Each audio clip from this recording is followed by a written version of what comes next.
पुण्यात दोन्ही राष्ट्रवादींची युती तुटल्यात जमा सूत्रांची माहिती। घड्याळाच्या चिन्हावर लढा हा अजितदादांचा प्रस्ताव पवारांना अमान्य सूत्रांची माहिती।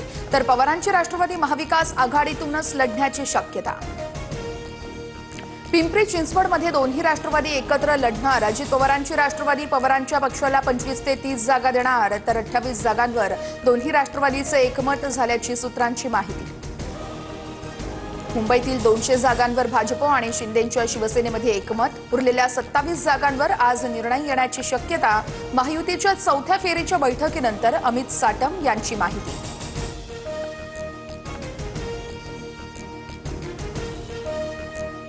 पुण्यामध्ये पालिका निवडणुकीसाठी मवियाची 4.5 तास बैठकीला पवार यांचे राष्ट्रवादी, काँग्रेस, ठाकरे सेना आणि मनसेचे नेते उपस्थित। अजित पवारांच्या राष्ट्रवादीचं नेमकं काय चाललं आहे माहिती नाहीये, मात्र आमच्याकडे कुठलीही चर्चा नाहीये। राष्ट्रवादीच्या युतीवरती सुषमा अंधारेंची प्रतिक्रिया।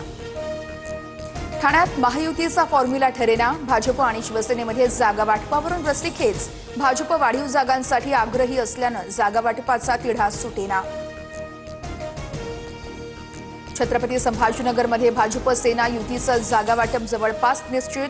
भाजप आणि शिवसेनेच्या पदाधिकाऱ्यांमध्ये रात्री उशिरा बैठक। आज 100% जागा वाटपाची घोषणा होणार। बावनकुळेंची प्रतिक्रिया।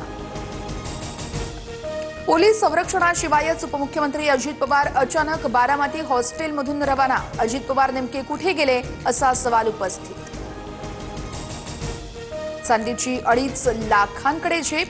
चांदी 10,500 रुपयांनी तर सोनं 1,400 रुपयांनी महागलं। सोनं 1,38,300 रुपये तोळा, तर चांदी 2,32,500 रुपयांवर पोहोचली। मुंबईतील हवेची गुणवत्ता घसरली। हवा अति वाईट श्रेणीमध्ये AQI 195 वर पोहोचला। प्रदूषण करणारी 187 विकास कामं थांबवली। पारा घसरणार। नवीन वर्षाचं स्वागत थंडीच्या कडाक्यानं होणार। अनेक शहरांचं तापमान 10 ते 12 अंशांपर्यंत घसरलं।